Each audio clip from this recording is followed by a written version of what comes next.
你想想看啊，一位理学博士就因为在网上转了几个帖子，结果呢就被判刑入狱了。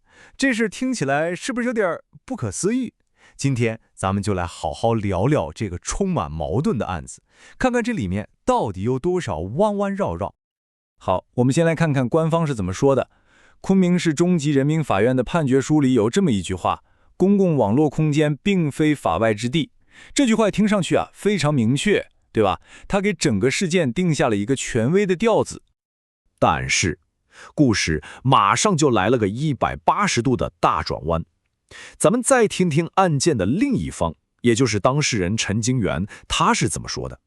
他在监狱里写信，把司法官员形容成一个邪教黑帮恶势力犯罪团伙。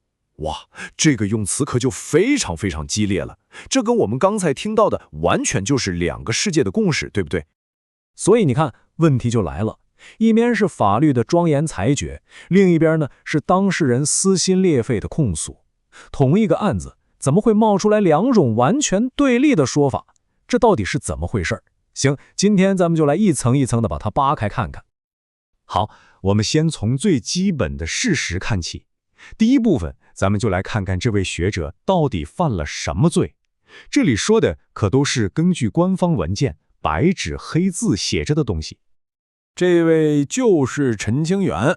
你看啊，他生于1976年，是个理学博士，也是个独立学者。他被抓的罪名呢是寻衅滋事罪。说实话，这个罪名咱们这几年可能没少听说，尤其是在跟网络言论有关的案子里。那他具体干了啥呢？就是从2019年到2022年在网上转了些帖子，最后判了1年8个月。接下来咱们就深入看看第一种说法，也就是法院这边是怎么判的。接下来这些内容可都不是我编的全部都是从起诉书和判决书里来的。我们顺着时间线捋一下，你看，从2019年到2022年，陈京元一直在用翻墙软件转帖子，然后2022年9月7号人被刑拘了，到了第2年1月份起诉，4月份一审判决，5月份2审就驳回上诉，维持原判了。整个流程走得非常快，从抓人到终审前后还不到1年。而且这里有个关键点，就是2审，也就是终审，法院决定不开庭审理，直接就给裁了。好，这张图就很清楚了，两边争论的焦点到底是什么？你看控方说你陈京元是明知故犯，散布虚假信息，而且造成了公共秩序的严重混乱。但陈京元这边就反驳说，第一，我发的东西根本算不上法律意义上的虚假信息；第二，根本没有证据证明造成了任何混乱第三，我的动机是做学术研究，不是故意要找事儿。你看，这就是两个版本的故事第一次硬碰硬的撞上了。不过呢，争归争，最后还是得有个结果。司法系统给出的最终结论就是驳回上诉，维持原判。法院认为原判决认定事实清楚，证据确实充分，定罪准确，量刑适当。这句话一出来，就意味着这事儿在法律上就算是尘埃落定了。法律上是结束了，但故事真的就这么完了吗？当然没有。法锤落下之后，从监狱里传来了陈京元自己的声音。这是一封信，一封充满了愤怒和不甘的信。你听听他是怎么写的。这次飞来红祸不仅摧毁了我学术生涯和学者声誉，而且是对我本人身体和心灵的残忍无道的迫害。从这段话里，你完全能感觉到那种巨大的痛苦和冤屈。对他来说，这根本就不是什么法律案件，而是把他整个人、他的事业、他的名声、他的一切都给毁了。所以在陈京元自己的故事版本里，整个事儿的性质就完全变了。他认为这根本就是个冤假错案，是有人故意要整他。那些所谓的证据，在他看来简直是荒谬。他坚持自己是个追求真理的学者，不是罪犯。而且你看他怎么说办案人员的，说他们是反国家、反人类的犯罪团伙。这一下就把整个官方的说法给彻底推翻了。好了，现在我们有了两个完全对立的故事，那到底该怎么理解呢？接下来咱们就换个角度，引入第三个视角。这个视角来自一些法律和心理学的分析。我们试着从一个更宏观的层面来看看这场冲突到底是怎么发生的。第一个概念叫确认偏误，这个词儿听着有点学术，但其实很简单，就是说，人一旦心里认定了某个想法，就总会不自觉地去找证据来证明自己是对的，而那些跟自己想法相反的信息呢，就自动忽略了。那放到这个案例里，分析就认为了，可能一旦系统把陈经元打上了捣乱分子的标签，那他后面做的所有事儿，甚至包括他是个博士这一点，都可能被看成是有罪的证据。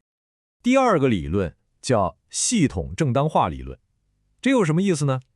简单说，就是我们每个人心里其实都有一种希望现有系统是好的、是对的、是稳定的这么一种倾向，所以要去承认我们依赖的这个系统，比如说司法系统，它犯错了，这是件特别难的事儿。所以呢，就算有些证据看着不太对劲儿，系统里的人可能也更愿意去维护系统本身的正确，因为这样大家才有安全感嘛。最后一个概念叫道德推脱，这个就更有意思了。它解释的是为什么系统里的个体会做出一些可能连他们自己都觉得不太对劲的事儿。比如说，他们会告诉自己，我只是在执行命令，或者我只是在按规矩办事儿，这样就把责任推给了整个系统。或者他们会把陈经元看成是一个攻击者，而不是一个学者，这样一来，去惩罚他的时候，心里的那种道德负担就小多了。好，那咱们把这几个心理学概念套到这个案子的具体罪名上，看看会发生什么。你看这个表第一，法律说的是虚假信息，但法院的说法呢，是它的内容侮辱攻击体制。你看，这就把主观的批评和客观的假新闻给混到一起了。第二，法律要求明知法院说你一个博士应该知道，这不就是从身份去推测动机，而不是看证据吗？第三，也是最关键的，要求造成严重混乱，但控方从头到尾就没拿出任何证据说社会上因为他发帖就乱了。所以你看，咱们前面说的那几个认知偏误，是不是在这里面都能找到影子？这就引出了一个我觉得是整个分析里最扎心的一个观点。你像一个学者，他身上最宝贵的品质是什么？是不是好奇心强，敢于质疑权威？在心理学上，这叫高开放性和低顺从性。但你想想，在某个系统眼里，这些特质会不会就被看成是破坏性和对抗性呢？一个学者健康的人格特质就这么被当成了一种病。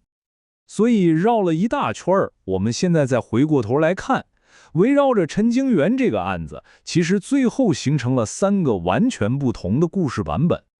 我们来看这张表，一目了然。第一种是国家的叙事，一个高知分子在网上散布有害信息，破坏了社会秩序，必须惩罚。很简单，对吧？第二种是被告自己的叙事，我一个学者就因为说了点真话，结果被腐败的系统给陷害了，毁了我一辈子。这是一种个人对抗不公的叙事。而第三种，也就是分析者的叙事，他看的就更深了。他说，这可能是一个有缺陷的系统，在各种认知偏误和压力的作用下，把一个学者的正常行为错误地解读成了犯罪，最后酿成了一场悲剧。